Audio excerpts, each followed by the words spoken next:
ഇന്ന് നമ്മളൊരു ഗോബി പൊറാട്ടയായിട്ട് ഉണ്ടാക്കിയെടുക്കുന്നത്. അപ്പോൾ അതിനായിട്ട് ഞാനിതവിടെ കോളിഫ്ലവർ മഞ്ഞൾപ്പൊടിയും ഉപ്പും ഇട്ടിട്ട് നന്നായിട്ടൊന്ന് കഴുകി എടുത്തിട്ടുണ്ടായിരുന്നു. ഇനി നമ്മളൊരു ഗ്രേറ്ററിൽ വെച്ചിട്ട് നന്നായിട്ടൊന്ന് ഗ്രേറ്റ് ചെയ്തെടുക്കുക കേട്ടോ. അല്ലാന്നുണ്ടെങ്കിൽ നല്ല കുഞ്ഞു പീസായിട്ടൊന്ന് ഇങ്ങനെ കട്ട് ചെയ്തെടുത്താലും മതി. ഇനി നമ്മൾ ഗോതമ്പ് പൊടി വെച്ചിട്ടാണ് ഇവിടെ ഉണ്ടാക്കുന്നത്. അപ്പോൾ ഗോതമ്പ് പൊടിയിൽ കുറച്ച് ഉപ്പും വെള്ളവും വെച്ചിട്ട് നമ്മൾ സാധാരണ ചപ്പാത്തിക്കൊക്കെ കുഴയ്ക്കുന്ന പോലെ തന്നെ ഇങ്ങനെ കുഴച്ചെടുക്കാൻ കേട്ടോ. എണ്ണയൊന്നും ചേർക്കുന്നൊന്നുമില്ല. നമ്മൾ സാധാരണ പച്ചവെള്ളം ഉപയോഗിച്ചിട്ട് തന്നെ നന്നായിട്ടൊന്നിങ്ങനെ കുഴച്ചെടുക്കുക. എന്നിട്ട് നമ്മൾ കുറച്ച് സമയം ഒന്നിങ്ങനെ ഒന്ന് സോഫ്റ്റ് ആവാൻ വേണ്ടിയിട്ടൊന്ന് അടച്ചു വെക്കുന്നുണ്ട്.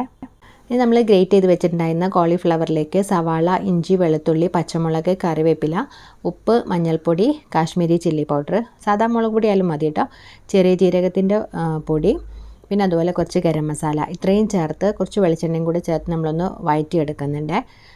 ഒരുപാട് അങ്ങ് വയലേണ്ട ആവശ്യമില്ല. ജസ്റ്റ് ആ ഒരു പച്ചച്ചുവ മാറുന്നവരെ വഴറ്റിയിട്ട് ആ ഒരു മസാല മാറ്റി വെക്കുന്നുണ്ട്. ഇപ്പോൾ നമ്മൾ മസാലയൊക്കെ റെഡി ആയിട്ടുണ്ട്. ഇനി നമുക്ക് നമ്മൾ ഗോബി പൊറോട്ട ഉണ്ടാക്കിയെടുക്കാനായിട്ട് നമ്മൾ നേരത്തെ കുഴച്ച മാവിന്ന് ഏകദേശം ഒരു 2 ചപ്പാത്തിയുടെ അത്രയും മാവ് എടുക്കുക കേട്ടോ. നമ്മൾ നന്നായിട്ടൊന്നിങ്ങനെ റോൾ ചെയ്തെടുത്തിട്ടുണ്ട്. എന്നിട്ട് നമ്മൾ കൗണ്ടർ ടോപ്പിൽ ഞാൻ കുറച്ച് പൊടി ഇട്ടിട്ട് ജസ്റ്റ് ഒന്നിങ്ങനെ പരത്തി കൊടുക്കുന്നുണ്ട്. ഒരുപാട് തിന്നായിട്ട് പരത്തില്ല, കുറച്ച് കട്ടിയിൽ നമ്മൾ നന്നായിട്ടൊന്ന് പരത്തിയെടുക്കുന്നുണ്ട്.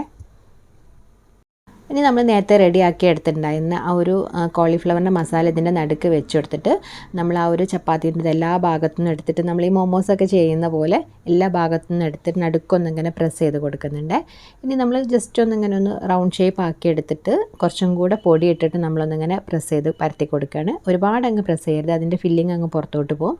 അപ്പോൾ നമ്മൾ ജസ്റ്റ് ഇങ്ങനെ 2 സൈഡിലായിട്ട് ചെറുതായിട്ടൊന്നിങ്ങനെ സോഫ്റ്റ് ആയിട്ടൊന്ന് റോൾ ചെയ്ത് കൊടുക്കുക കേട്ടോ വേണ്ടത്.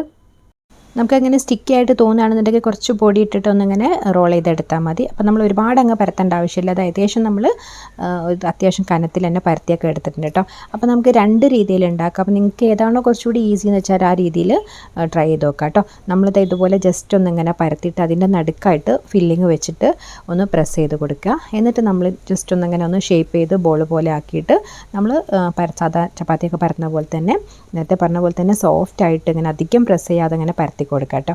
എനിക്ക് ഈ രണ്ടാമത്തതാണ് കുറച്ചുകൂടി നല്ലൊരു യൂസ്ഫുൾ ആയിട്ട് തോന്നിയത്. കാരണം നല്ല ഈസിയാണ് കേട്ടോ. മറ്റേ നമ്മൾ നൈസാക്കി പരത്തിയോണ്ട് തന്നെ പെട്ടെന്ന് പുറത്തോട്ട് ആ ഒരു ഇത് പോകാനുള്ള ചാൻസ് ഉണ്ട്. അപ്പോൾ അതൊന്ന് ശ്രദ്ധിക്കുക. നിങ്ങൾക്ക് ഏതാണോ കംഫർട്ടബിൾ അതിനനുസരിച്ച് ഏത് രീതിയിലും പരത്തിയെടുക്കാം കേട്ടോ.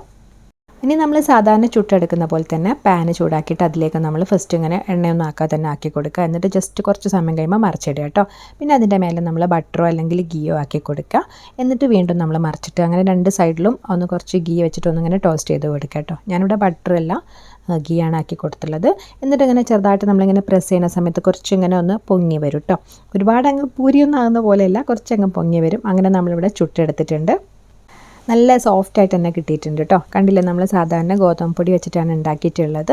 അപ്പോൾ ഇതിൻ്റെ നമുക്ക് പ്രത്യേകിച്ച് ഇതിന് കറിയോ ഒന്നും വേണമെന്നില്ല. കാരണം ഇത് നല്ല സ്പൈസി മസാലയൊക്കെ ഉള്ളതുകൊണ്ട് തന്നെ നല്ല ടേസ്റ്റാണ്. ഇങ്ങനെ കഴിക്കാനായിട്ടും നല്ല രസമാണ് കേട്ടോ.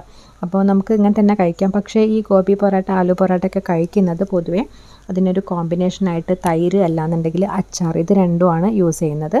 അപ്പോൾ ഞാനിവിടെ കുറച്ച് സ്പൈസി ആയിട്ടുള്ള തൈര് ഉണ്ടാക്കി എടുത്തിട്ടുണ്ടായിരുന്നു. നല്ല അച്ചാറിൻ്റെ കൂടെ നല്ല കോമ്പിനേഷനാണ് കേട്ടോ. നമുക്ക് വെറുതെ കഴിക്കാനും സ്നാക്സ് പോലെയൊക്കെ നല്ല ചൂടോട് കൂടി ഉണ്ടാക്കി കഴിച്ചാൽ കുട്ടികൾക്കൊക്കെ എന്തായാലും ഇഷ്ടപ്പെടും കേട്ടോ. അപ്പോൾ ഈ തൈര്, സ്പൈസി ആയിട്ടുള്ള തൈര് നമ്മൾ എങ്ങനെയാണ് ഉണ്ടാക്കുന്നതെന്ന് വെച്ചാൽ സാധാരണ കട്ട തൈരിലേക്ക് നമ്മൾ കുറച്ച് കാശ്മീരി ചില്ലി പൗഡർ, എല്ലാം സാധാ മുളക് പൊടിയെല്ലാം കുഴപ്പമൊന്നുമില്ല. പിന്നെ അതുപോലെ തന്നെ ചെറിയ ജീരകമില്ലേ, ക്യുമിൻ സീഡ്, അതിൻ്റെ വറുത്ത പൊടി ഉണ്ടെങ്കിൽ അത് ചേർത്ത് കൊടുക്കാം. പിന്നെ ചാട്ട് മസാല, ഉപ്പ്, ഇത്രയൊക്കെ ചേർത്ത് കൊടുത്ത് കുറച്ച് മല്ലിയിലയും കൂടി ഇട്ടിട്ട് നമ്മൾ ജസ്റ്റ് ഒന്നിങ്ങനെ മിക്സ് ചെയ്തെടുത്താൽ കുറച്ചുകൂടി നല്ലൊരു ഫ്ലേവർ ആയിരിക്കും ആ ഒരു ചെറിയ ജീരകമൊക്കെ വരുന്ന സമയത്ത്. അപ്പം നമ്മൾ ഇതും കൂട്ടി കഴിച്ചാലും നല്ല ടേസ്റ്റാണ്. അപ്പോൾ എല്ലാവരും ട്രൈ ചെയ്ത് നോക്കുക. ഫീഡ്ബാക്ക്സ് അറിയിക്കുക. വീഡിയോ ഇഷ്ടമാണെങ്കിൽ ചാനൽ സപ്പോർട്ട്